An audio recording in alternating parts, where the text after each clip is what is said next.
Every single leadership seminar you go to today, or every influencer you see online, they pretty much all preach the exact same gospel. Oh, yeah.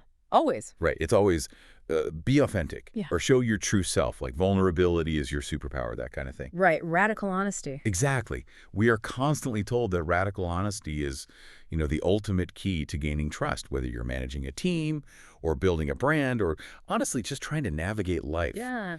But what if they're just completely wrong? Like, what if being quote-unquote real is actually the fastest, most efficient route to losing your authority? I mean, it is a really jarring thought to entertain, especially given our modern cultural obsession with transparency. Right. But if we look back through history, some of the most effective, long-lasting leaders operated on a completely different and, frankly, much darker premise. Yeah. They understood that perception is just, well, infinitely more powerful than reality. And exploring that premise is our mission for this deep dive today. We are jumping into one of the most infamous, fiercely debated texts ever written. Oh, yeah. Niccolò Machiavelli's 16th century treatise, The Prince. Yes.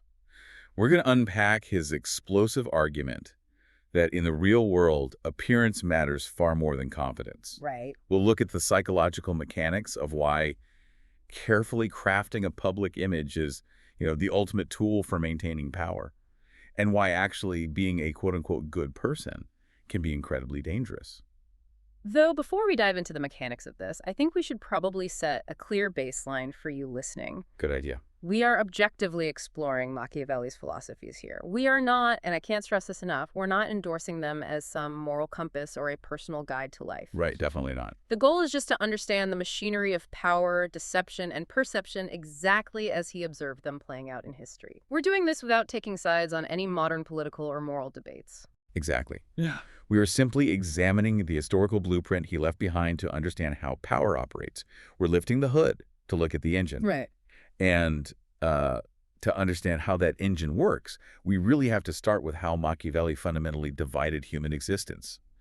He drew this really hard, uncompromising line between the world as we wish it was and the world as it actually is. Yeah, that division is basically the foundation of his entire worldview. I mean, he argued that it is incredibly reckless to base your decisions on how people ought to behave. Right, because people don't always do what they ought to do. Exactly. If you operate on the assumption that everyone is going to be honest, kind, and fair, you are going to get crushed by the people who operate based on how humans actually behave. Oh, well, yeah.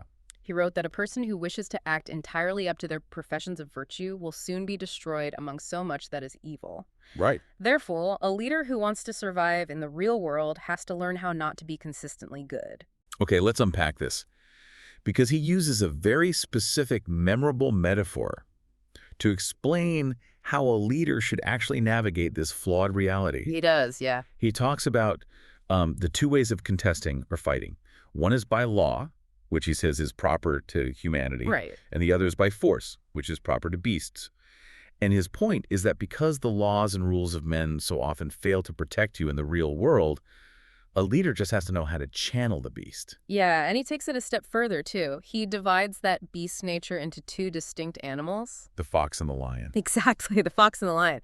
A successful leader cannot just be one, they must be both. Right. You have to be a fox to discover the snares and the hidden traps set for you by your rivals, and you have to be a lion to terrify the wolves. So you can't just pick one. No, because if you rely entirely on being a lion-like, just using brute force, intimidation, roaring your way through problems, you are acting foolishly. Because you'll just stomp right into a trap you didn't see?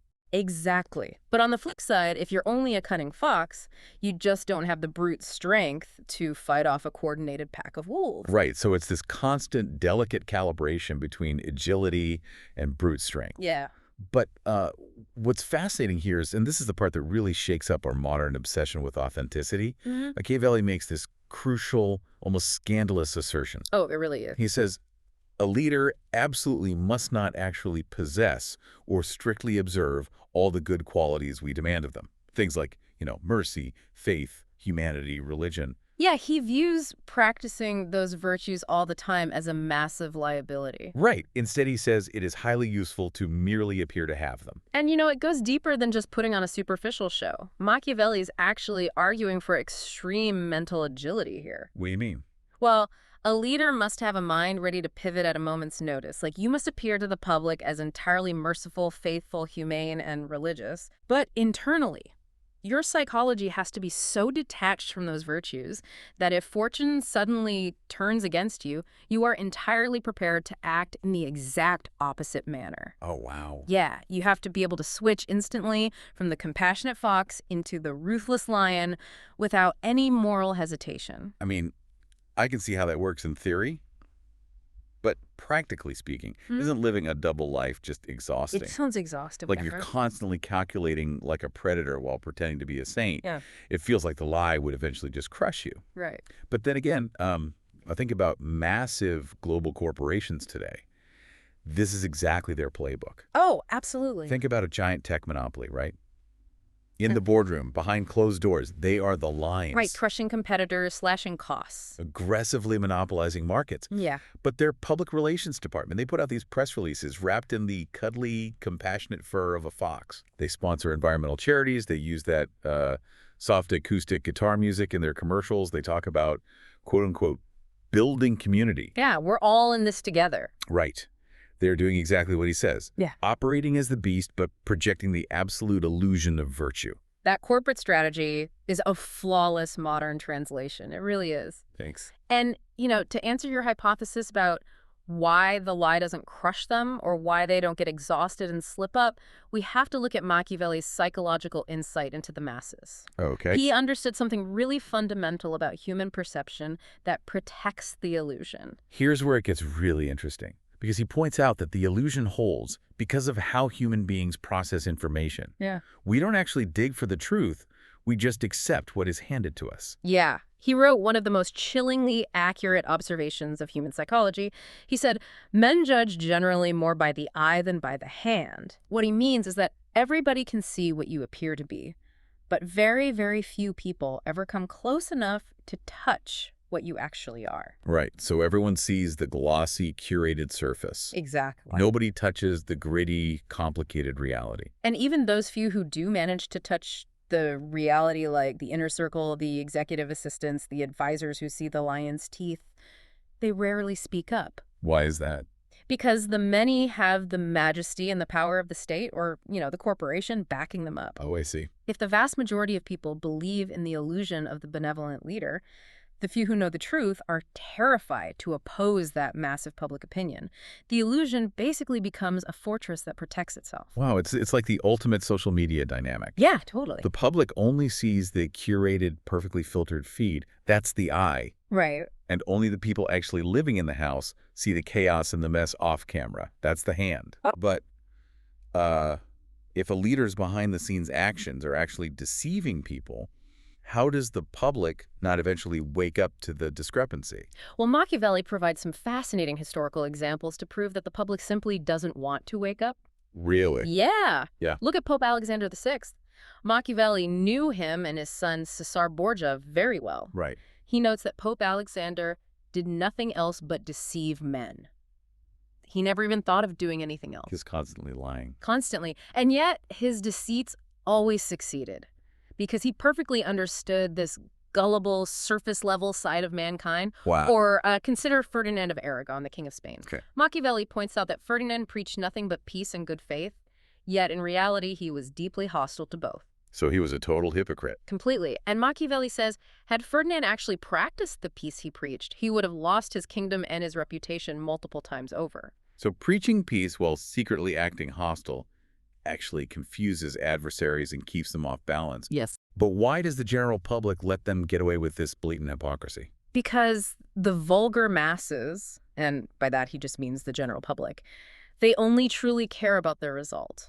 Yeah. If a leader conquers and holds the state, if they provide a baseline of security and economic stability, the public will always consider the means honorable. Right. So the ends justify the means. Exactly. In the eyes of the crowd anyway, because the crowd is captivated by success. They want the comfort of a successful outcome far more than they want the ugly truth of how that outcome was achieved.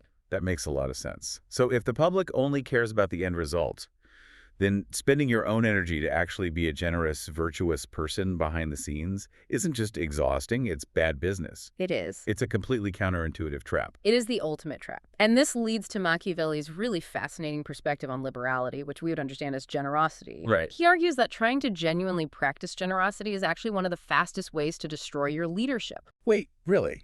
Because you'd assume a good leader should absolutely be generous. That builds trust, right? Right. In an ideal world, yes. But remember, we are operating in the world as it is. Ah, right. If you are truly generous in a quiet, honest way, nobody will notice. You won't get any PR credit for it. Because they judge by the eye. Exactly.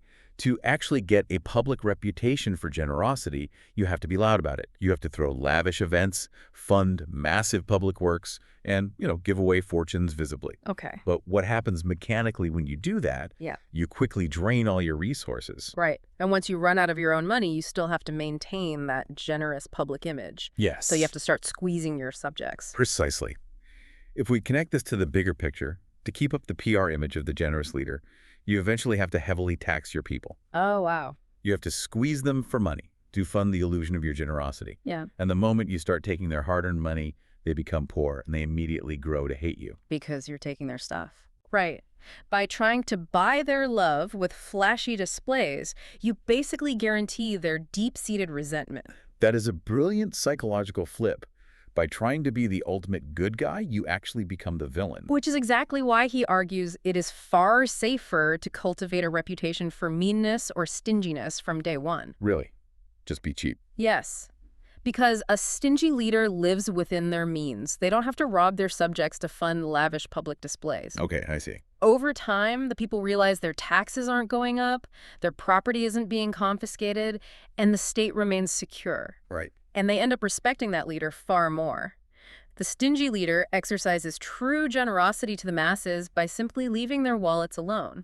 This actually leads to a massive contradiction, though, doesn't it? How so? Well, if a leader is supposed to project an image of being compassionate, like the fox, but also has to be incredibly stingy and enforce the rules like the lion, what happens when those two ideas clash? Like, should a leader prioritize being loved by the people or being feared? That brings us to one of the most famous maxims in history. Machiavelli says that while it would be ideal to be both loved and feared, the two rarely coexist. Right. And if you are forced to choose, it is vastly safer to be feared than loved. Because love is entirely dependent on the other person's mood. It's fickle. It's worse than fickle. Machiavelli has an incredibly cynical view of human nature. Yeah, I'm gathering that. He asserts that men are generally ungrateful, false, cowardly, and covetous.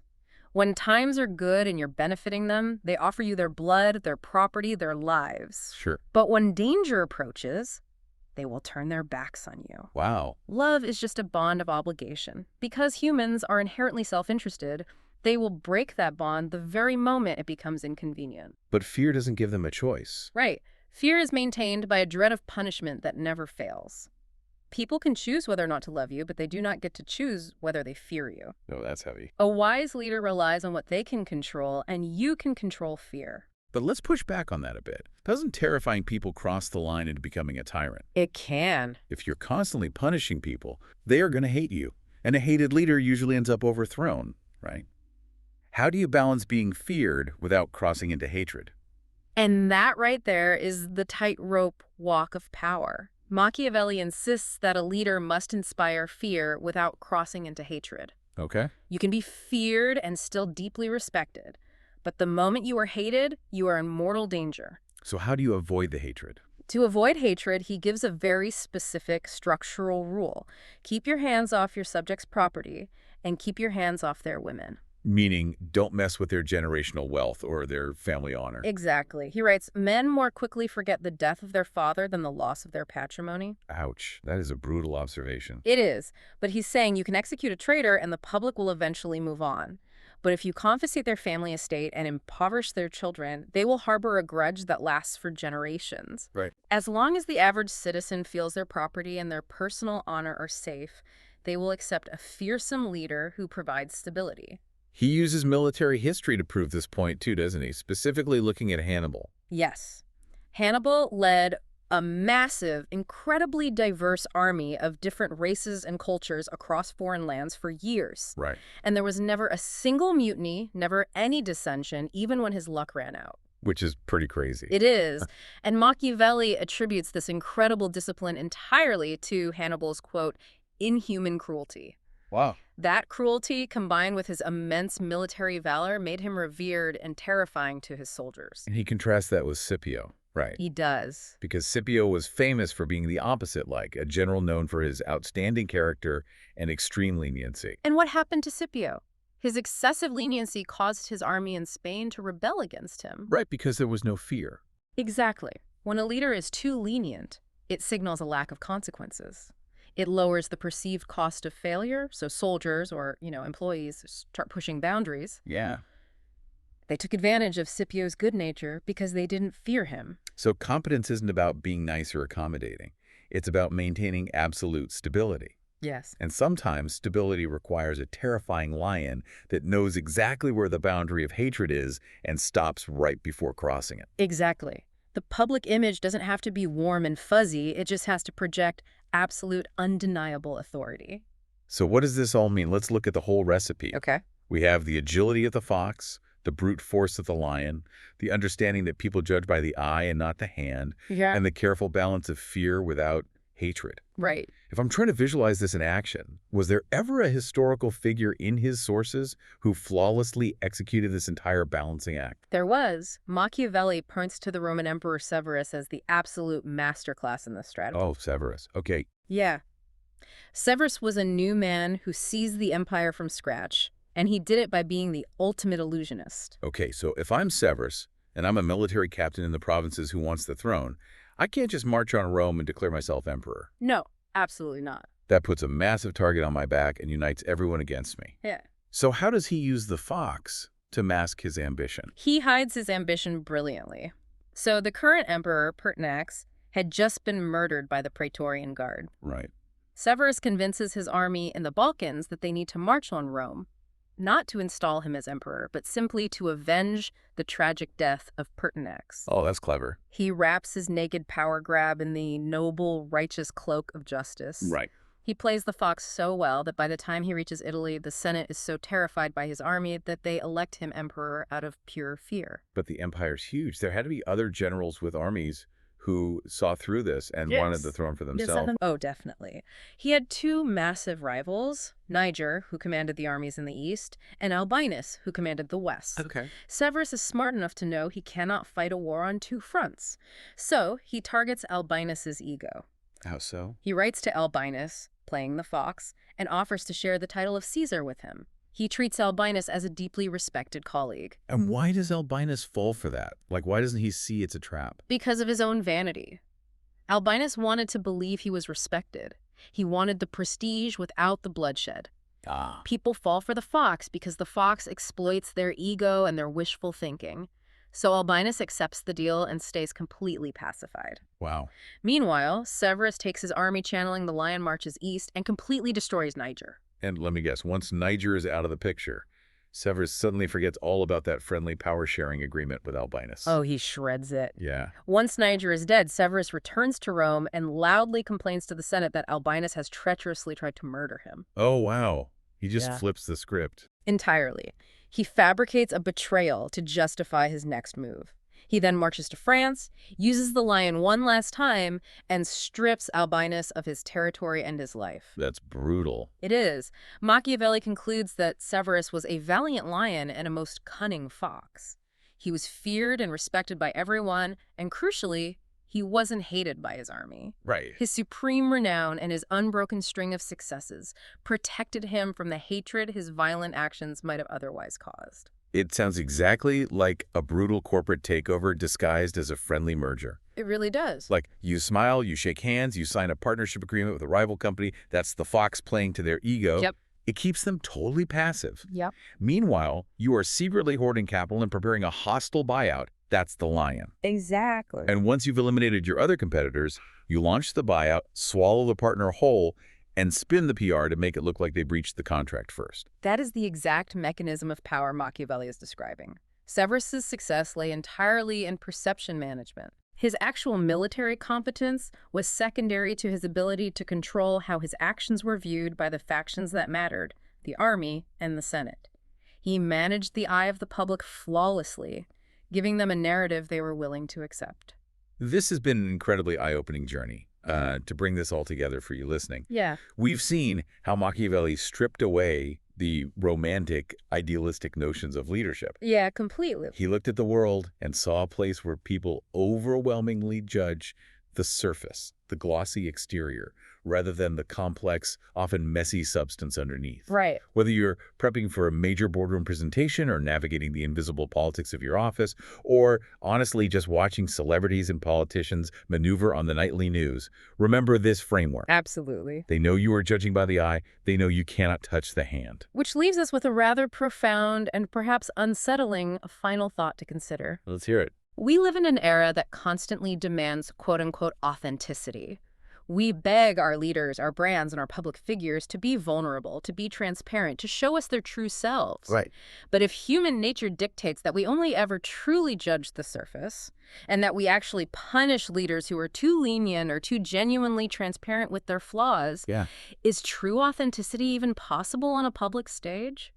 Or is the modern performance of being authentic and vulnerable just the newest, most sophisticated illusion of the fox? Oh, wow. Perhaps it's simply a carefully crafted mask that we've all unconsciously agreed to call real. That is a thought that will definitely change how you scroll through your feed tomorrow.